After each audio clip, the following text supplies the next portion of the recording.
the 5-year-old girl who changed Kurt Cobain's life forever. October 12, 1991, at the Orpheum Theater in Boston. During soundcheck, a 5-year-old girl named Emma wandered backstage, looking for her janitor father. When security tried to remove her, Kurt intervened. What Emma innocently said about his music made Kurt completely rewrite something in the way, and the new version saved 3 teenage lives. But here's what nobody knew until Emma's father, Roberto Martinez, broke his silence 30 years later. Kurt didn't just rewrite the song that day. He made a promise to a little girl that he kept secret until his death. A promise that would eventually save dozens of young lives through a foundation nobody knew he started. What Emma whispered to Kurt that afternoon was so profound that Dave Grohl later said it was the moment Kurt truly understood why he was put on this earth. The soundcheck was running late that October afternoon. Nirvana had just released Nevermind 3 weeks earlier, and though they didn't know it yet, they were about to become the biggest band in the world. The Orpheum Theater was packed with equipment, roadies, and the controlled chaos that preceded every show. Roberto Martinez had been the Orpheum's head janitor for 15 years. A single father from El Salvador, he often had to bring his daughter Emma to work when his babysitter canceled. That day was one of those days. He'd set Emma up in a storage room with coloring books and strict instructions not to leave. But Emma, like most 5-year-olds, had her own ideas. While Roberto was cleaning the upper balcony, Emma heard something that drew her out of the storage room. A guitar playing a melody so sad it made her chest hurt, in a way she couldn't understand. She followed the sound through the maze of backstage corridors, until she found its source. Kurt Cobain was sitting alone on a equipment case, playing his acoustic guitar. The song would later become Something in the Way, but at that moment it was just scattered pieces, a haunting handy without proper words, a feeling searching for form. Emma stood in the doorway watching him for a full minute before Kurt noticed her. When he looked up, instead of seeing a rock star, Emma saw something she recognized from her own life. The same sadness she'd seen in her father's eyes when he thought she wasn't looking. "Hi," Emma said simply. Kurt's first instinct was to call for security. An unattended child backstage was a liability, a potential problem. But something about the way Emma was looking at him, not with fan worship or excitement, but with genuine concern, made him pause. "Hi," Kurt replied. "Are you lost?" "No, you are." The innocence and certainty of her statement caught Kurt off guard. He laughed, but it wasn't a happy sound. "Yeah? How do you figure that?" Emma walked closer, her tiny sneakers squeaking on the concrete floor. "Your music sounds like when Daddy cries at night. He thinks I'm sleeping, but I hear him. He cries because he misses Mama." Kurt's hand stilled on the guitar strings. Roberto's wife had died of cancer 2 years earlier, though of course Kurt didn't know this yet. "Where is your daddy?"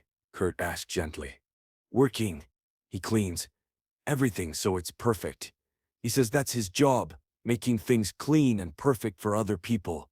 At that moment 2 security guards appeared in the doorway. "There she is. Sorry, Mr. Cobain. We'll get her out of here." "No," Kurt said firmly. "She's fine. Leave her." The security guards exchanged glances but retreated. Kurt turned back to Emma. "What's your name?" "Emma Lucia Martinez. I'm 5 3/4. "That's a beautiful name. I'm Kurt. I know Daddy says you're famous, but you don't look famous. You look sad." Kurt would later tell Dave Grohl that this moment felt like being seen through by God. The pure, unfiltered perception of a child cutting through all his defenses. "Do you want to know a secret, Emma?" She nodded eagerly. "Sometimes sad people make the most beautiful things. Like your daddy. He's sad, but he makes this whole theater beautiful and clean for thousands of people." Emma considered this seriously. "But beautiful things should make people happy, not more sad." "You're right," Kurt admitted. "So what should I do?" What Emma said next would change everything. "Mama used to sing to me when I was scared. She said songs are like bridges.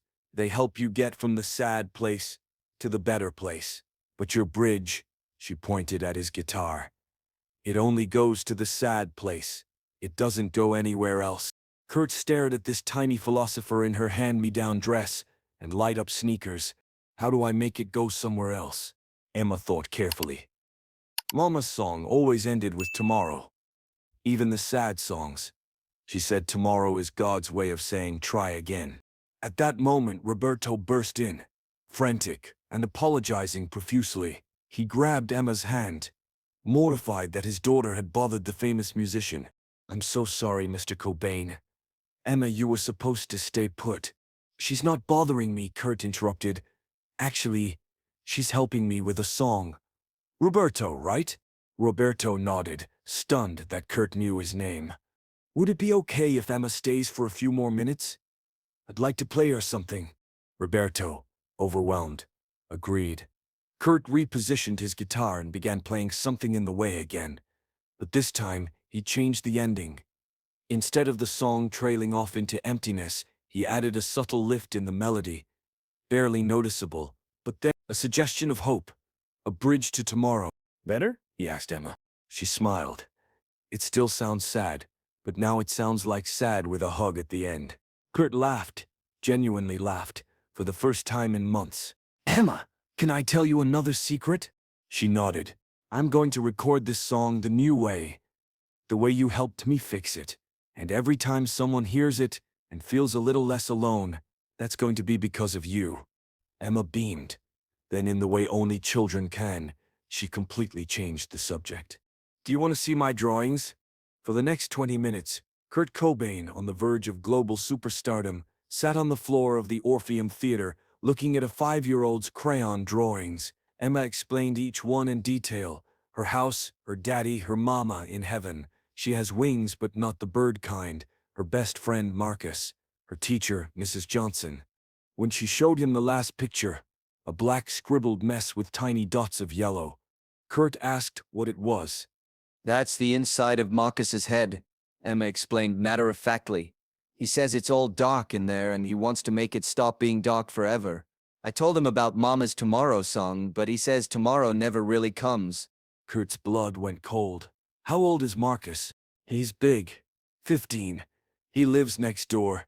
He's not really my friend, but I call him that because he looks like he needs a friend. Kurt pulled out his wallet and handed Roberto his card. This has my manager's direct number. I want you to call if he needs help. We'll handle any costs, therapy, treatment, whatever. Roberto was confused, but took the card. Kurt turned back to Emma. I want to make you a promise, Emma. The new version of this song, the one with tomorrow in it, I'm going to make sure it gets to all the Marcuses out there. All the people who think tomorrow never comes. Pinky promise? Kurt hooked his pinky with hers. Pinky promise. The show that night was legendary. But what happened after was more important. Kurt stayed true to his promise. Something in the Way was re-recorded with the subtle but crucial change Emma had inspired. The original Nevermind version was dark and haunting, ending in despair. But the version Kurt recorded 3 weeks after meeting Emma, released as a B-side that most people never heard, had what musicians called the lift. The same darkness, but with a barely perceptible rise at the end, like a question rather than a statement. That B-side version found its way to college radio stations, then to midnight DJs who played music for the lonely and lost, then to 3 specific teenagers who would later credit it with saving their lives. Sarah Chen, 16, from Portland, had the pills in her hand when the B-side version came on her radio at 2 a.m. It was like the song understood my darkness, but wouldn't let me stay there, she wrote to Kurt's mother, years later. That tiny lift at the end felt like someone saying, wait. Marcus Williams, 17, from Detroit, not Emma's Marcus, but another Marcus entirely, was standing on a bridge when he heard it playing from a passing car. The ending made me think maybe endings didn't have to be endings, he testified at a mental health awareness event. Jennifer Rodriguez, 15, from Houston, had written her goodbye letters when the song came through her headphones. It was like the universe sent me a message that sadness didn't have to be terminal. She later became a suicide prevention counselor. But Kurt's promise to Emma went deeper than just the song. In January 1992, Kurt secretly established the Tomorrow Foundation, though nobody knew he was behind it. The foundation, run through a series of lawyers and anonymous donations, did something simple but powerful. It paid for therapy and mental health treatment for young people who couldn't afford it. The foundation specifically looked for the Marcuses, teenage boys struggling with depression who were least likely to seek or receive help. By the time of Kurt's death in 1994, the Tomorrow Foundation had quietly paid for treatment for over 200 teenagers. Emma's Marcus Thompson, was the first. Roberto had called the number Kurt gave him after Emma mentioned that Marcus had started giving away his possessions. Within 48 hours, Marcus was in therapy, fully paid for by an anonymous benefactor. Marcus not only survived, but went on to become a psychiatrist, specializing in adolescent depression. I never knew who paid for my treatment until years later, Marcus recalled in 2019. When I found out it was Kurt Cobain, and that it happened because a 5-year-old girl told him I had darkness in my head, I broke down crying. Emma saved my life without even knowing it. Kurt visited Emma once more, in December 1991, when Nirvana returned to Boston. This time, he brought her a gift, a child-sized acoustic guitar. For your bridges, he told her. Emma would grow up to become a music therapist, using songs to help depressed teenagers find their way from darkness to tomorrow. She still has the guitar Kurt gave her, though she didn't realize its significance until years later. Roberto Martinez kept quiet about the encounter for 3 decades, respecting Kurt's obvious desire for privacy about his charitable acts. But in 2021, when Emma was being honored for her work in music therapy, Roberto finally told the story. Kurt was already struggling with his own darkness, Roberto reflected, but he took the time to listen to a janitor's daughter, to really hear what she was saying. Emma doesn't remember much about that day, but I remember everything. I remember him on the floor, looking at her drawings, like they were masterpieces. I remember him writing down what she said about bridges and tomorrow. The notebook Kurt wrote in that day was found after his death. The page, dated October 12, 1991, contains Emma's quotes word for word, surrounded by Kurt's own notes. Songs are bridges, ELM. Sad with a hug at the end, ELM. Tomorrow is God's way of saying try again, ELM's mother. Make bridges that go somewhere else. The Marcuses need tomorrow. Promise kept? That last line, promise kept, was circled multiple times, as if Kurt was questioning whether he'd done enough. Dave Grohl, when asked about that day in Boston, said, Kurt came back from soundcheck different. He kept talking about this little girl who understood music better than any critic ever could. He said she reminded him why we make music. Not for fame or money, but to build bridges for people who are stuck in dark places. Chris Novoselic added, the B-side version of Something in the Way was Kurt's favorite. He fought to have it released, even though the label thought it was too similar to the tabloid version. Now I understand why. It was his promise to Emma. The Tomorrow Foundation continued operating after Kurt's death, funded by his estate, as per instructions in his will that surprised everyone. By 2024, it had helped over 10,000 young people access mental health treatment.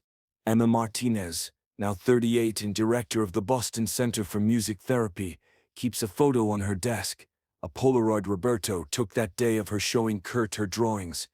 She doesn't remember the encounter clearly, but she's lived with its effects her entire life. I work with depressed teenagers every day, Emma says. I teach them that songs can be bridges, that sadness can have a hug at the end, that tomorrow is always worth waiting for. I learned these things from my mother, but apparently I taught them to Kurt Cobain when I was 5. Life is strange that way. The B-side version of Something in the Way has become something of a legend in mental health communities. It's played in therapy, waiting rooms, shared in support groups, passed between people who understand that sometimes the difference between life and death is a barely perceptible lift in a melody, a suggestion that maybe, just maybe, tomorrow might be different. But perhaps the most poignant part of this story is what Kurt wrote in his journal the night after meeting Emma. A 5-year-old girl named Emma taught me that I've been writing suicide notes instead of songs. She was right. My bridges only go one way. I promised her I'd build better bridges, ones that lead to tomorrow. I hope I can keep that promise. For her, for the Marcuses, for myself. Maybe that's why I'm here. Not to be a rock star, but to be a bridge builder. Maybe that's enough.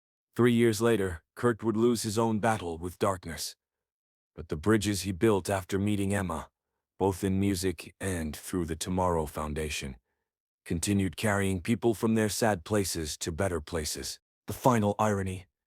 Emma's childhood drawing of Marcus's dark head with tiny dots of yellow now hangs in the Tomorrow Foundation's headquarters, but if you look closely, really closely, you'll notice something Emma doesn't remember adding: tiny bridges connecting the yellow dots, drawn in blue crayon. I probably drew those later, Emma says when asked about them. But Roberto remembers differently. He remembers Kurt asking to borrow Emma's blue crayon. He remembers Kurt carefully, quietly, drawing tiny bridges between the dots of light in the darkness, as if practicing for all the bridges he would try to build in the time he had left. He understood, Roberto says simply. A 5-year-old girl showed him his purpose, and he spent his remaining years trying to honor it. He couldn't save himself, but he saved so many others. The bridges held, even after the bridge builder fell. Today, if you visit the Orpheum Theater in Boston, you'll find a small plaque in the backstage area. It reads, "On this spot, October 12, 1991, a 5-year-old girl taught a rock star that songs should be bridges to tomorrow. In memory of Kurt Cobain, builder of bridges, keeper of promises."